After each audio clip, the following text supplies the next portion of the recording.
మహాకావ్యమైన మహాభారతానికి కథ అయిన మహర్షి వ్యాసులకు నేను వందనం సమర్పిస్తున్నాను.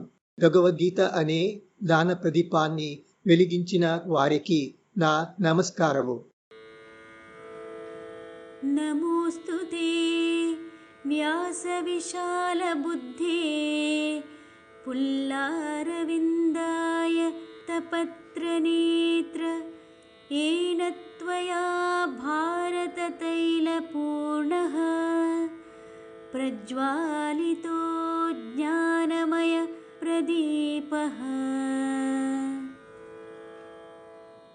ఉపనిషత్తులు గోవులు, వాటి పాలను దోవించే వాడు శ్రీకృష్ణుడు. అర్జునుడు ఆ పాలు దిగడానికి కారణమైన దూడ. ఆ పాలే భగవద్గీత. ఆ దివ్య అమృతాన్ని పానం చేసేవారు ధన్యులు. సర్వోపనిషదో గావో దోగ్ధా గోపాలనందనః పార్థో వత్స సుధీర్భోక్తా దుగ్ధం గీతామృతం మహత్. పరమానందానికి 4 మార్గాలు. మనమందరం సంతోషంగా ఉండాలని కోరుకుంటాం. కానీ సంతోషం అనే భావం వ్యక్తి నుండి వ్యక్తికి మారుతుంది. అదే వ్యక్తికే కూడా వేరు కాలంలో సంతోషాన్ని భిన్నంగా అనుభవించే అవకాశం ఉంటుంది. మన జీవితంలోని వివిధ దశల్లో మనం భిన్న విషయాల ద్వారా సంతోషాన్ని పొందుతాము. జీవిత ప్రారంభంలో మన సంతోషం ఎక్కువగా శారీరకంగానే ఉంటుంది. చిన్న పిల్లవాడు తల్లి పాలను తాగడం ద్వారా, తల్లి ఆలింగనంలో నిద్రించడం ద్వారా, ఆటబొమ్మలతో ఆడుకోవడం ద్వారా సంతోషాన్ని పొందుతాడు. కానీ శారీరకంగా మరియు బౌద్ధికంగా పెరుగుతా పోయే కొద్దీ ఆ సంతోషం క్రమంగా బౌద్ధిక కార్యకలాపాల ద్వారా లభించే సంతోషం వైపు మళ్ళుతుంది. శారీరక మరియు బౌద్ధిక సంతోషానికి మించి ఇంకేదైనా ఉందనే అనిపిస్తుంది. సరైన పదం లేకపోవడం వల్ల నేను దానిని ఆధ్యాత్మిక సంతోషం అని పిలుస్తాను. ఈ సంతోషం శారీరక సాధనాల వల్లగానే, బౌద్ధిక ఆసక్తి వల్లగానే లభించేది కాదు. ఇది ఎలాంటి బాహ్య వస్తువుపై ఆధారపడదు. అది కేవలం మానసిక సుఖము కాదు. మనము ఆధ్యాత్మిక సంతోషాన్ని అన్వేషిస్తూ ముందుకు సాగిన కొద్దీ ఇంకా ఉన్నత స్థాయి సంతోషాన్ని వెతుకుతూనే ఉంటాము.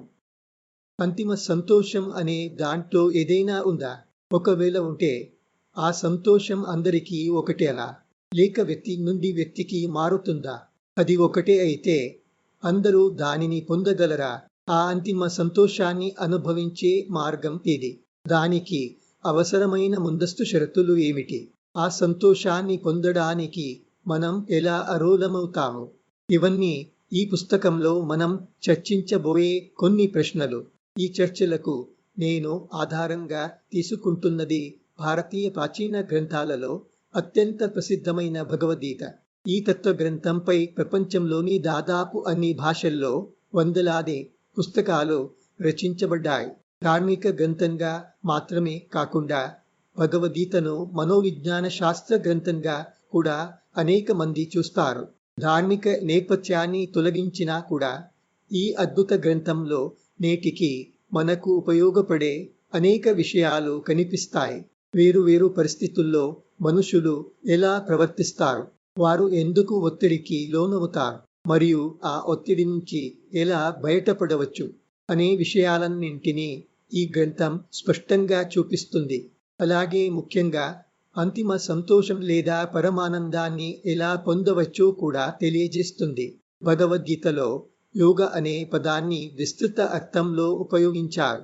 ఈ పుస్తకంలోని 18 అధ్యాయాలకు ఏదో ఒక యోగం అనే శీర్షిక ఉన్నప్పటికీ సాధారణంగా యోగ అనే పదాన్ని ఒక మార్గం అనే అర్థంలో ఉపయోగించారు. భగవద్గీత ప్రారంభమవుతుంది మహావీరుడైన అర్జునుని మనస్సులో ఏర్పడిన గందరగోళంతో, యుద్ధం చేయాలా వద్దా అనే సందేహంతో. అర్జునుని స్నేహితుడు, తత్వజ్ఞాని మరియు మార్గదర్శకుడైన కృష్ణుడు వేరు మార్గాలు మరియు ఎంపికలను వివరించి అతనికి ఈ మానసిక గందరగోళం నుంచి బయటపడేందుకు సహాయపడతాడు. ఆ మార్గాలన్నీ ఒత్తిడి నుంచి విముక్తి పొందే దారులే. ఈ అర్థంలో ఇది చాలా వరకు మనోవిశ్లేషణకు సంబంధించిన గ్రంథమే. నేను ఈ పుస్తకాన్ని ప్రధానంగా ఇదే దృష్టికోణంతో వివరించబోతున్నాను. భగవద్గీత యొక్క నాటకీయ నేపథ్యం మరియు ధార్మిక అంశాలు నాకు 2వ స్థానంలో ఉంటాయి. దీని మనోవిశ్లేషణాత్మక అంశాలు మరియు అంతిమ సంతోషాన్ని పొందేందుకు ఇది సూచించే వివిధ మార్గాల గురించి నేను ఎక్కువగా చర్చించాలనుకుంటున్నాను. ఆ అంతిమ సంతోషం ఏమిటో మనం వేరువేరు మార్గాలను పరిశీలిస్తూ తెలుసుకుంటాము. మార్గాలు వేరువేరు అయినప్పటికీ అంతిమ సంతోషం ఒక్కటే అని చివరికి మనం గ్రహిస్తాము. మనలో ఎవ్వరూ పూర్తిగా ఒకే విధంగా ఉండము. శారీరకంగానూ కాదు, మానసికంగానూ కాదు. అందువల్ల ఒకే సమస్యను మనం వేరువేరు విధాలుగా చూస్తాము. అలాగే అంతిమ సంతోషాన్ని పొందే మార్గం కూడా వ్యక్తి నుండి వ్యక్తికి మారుతుంది. ఆ సంతోషం ఒక్కటే అయినప్పటికీ చింతనా మార్గం లేదా జ్ఞానయోగం. చింతనా మార్గం లేదా జ్ఞానయోగం అని పిలువబడే ఈ మార్గం విషయాల విశ్లేషణను కలిగి ఉంటుంది. మౌలికంగా ఇది లోతైన ఆలోచన ప్రక్రియనే. మీరు ప్రశ్నలు అడుగుతూ ముందుకు సాగుతారు. చివరికి మీరు ఆలోచిస్తున్న విషయానికి సంబంధించిన పరమ సత్యాన్ని గ్రహిస్తారు. మీరు ఏదైనా భౌతిక వస్తువు గురించి లేదా ప్రాపంచిక విషయాల గురించి ఆలోచిస్తున్నట్లయితే ఈ నిరంతర చింతన ప్రక్రియ చివరికి మీ ఆసక్తి ఉన్న అంశాన్ని మరింత బాగా అర్థం చేసుకోవడానికి సహాయపడుతుంది. ఒక శాస్త్రవేత్త ముందుకు సాగే విధానము ఇదే. అతను ఒక సమస్యను తీసుకుంటాడు, దాని అన్ని అంశాల గురించి ఆలోచిస్తాడు, ఎంతో లోతుగా పరిశీలిస్తూ చివరికి దానిని పూర్తిగా అర్థం చేసుకుంటాడు. ఏ విషయంపై ఆలోచన ప్రారంభించే ముందు దానిని మీకన్నా ఎక్కువగా తెలిసిన ఎవరో ఒకరి నుండి ముందుగా వినాలి. లేక ఆ విషయంపై ఏదైనా నిపుణుడు రాసిన గ్రంథాన్ని చదవవచ్చు. అది మీకు ప్రారంభిక ఆధారాన్ని అందిస్తుంది.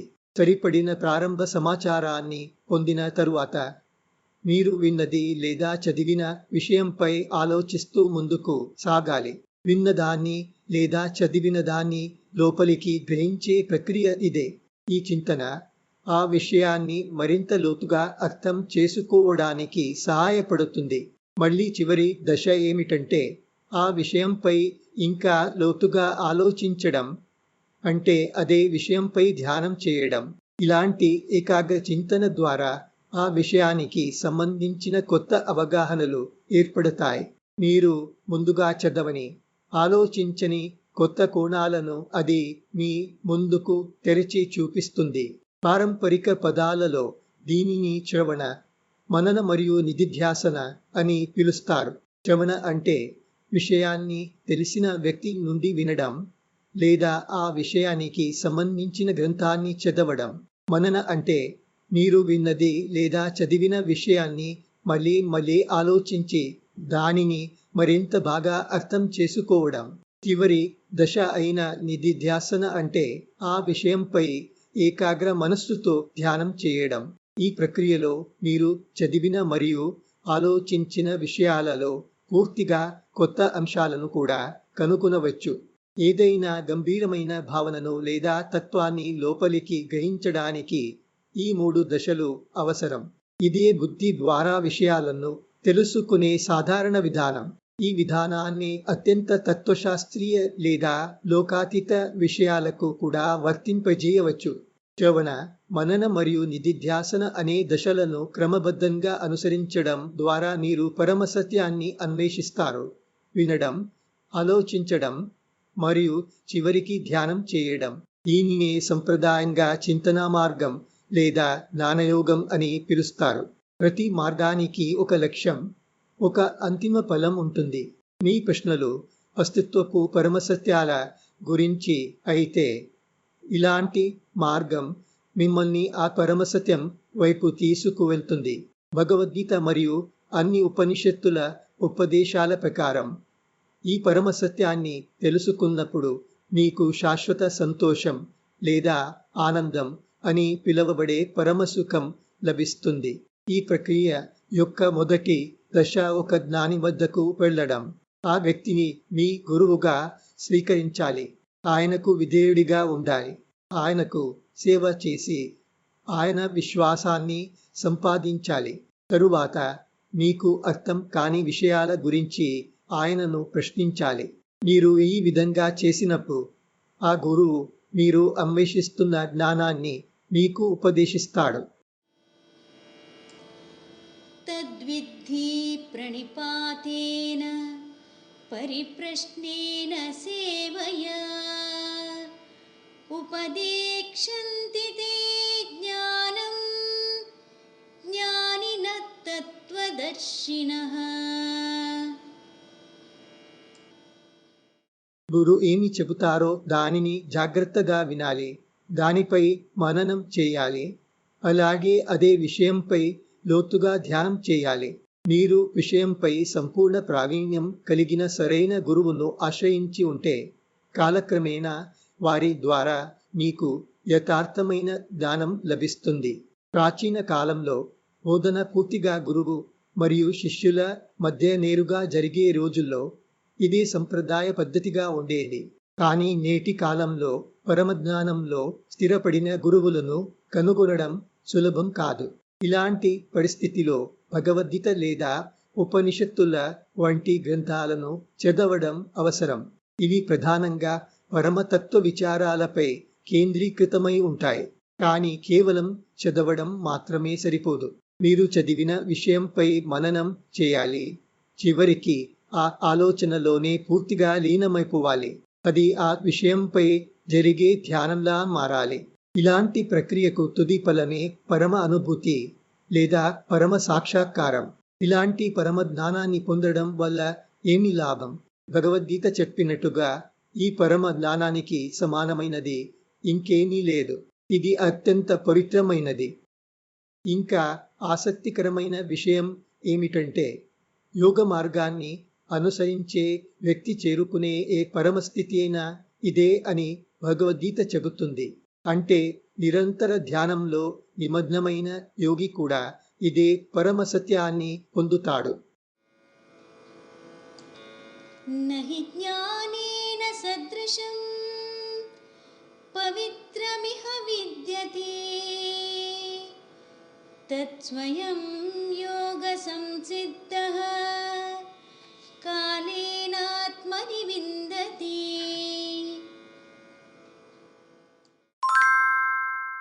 ఈ పుస్తకాన్ని పూర్తిగా వినడానికి మీరు దీనిని డాక్టర్ కింగ్ గ్రంథాలయం నుండి అరువు తీసుకోవచ్చు లేదా గూగుల్, కోబో వంటి ఆన్లైన్ స్టోర్ల నుండి కొనుగోలు చేయవచ్చు.